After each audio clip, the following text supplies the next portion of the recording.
وعد الله المؤمنين والمؤمنات جنات تجري من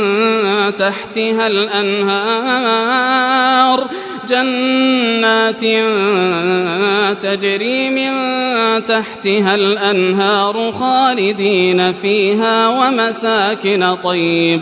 ومساكن طيبة في جنات عدن ورضوان من الله أكبر ذلك هو الفوز العظيم.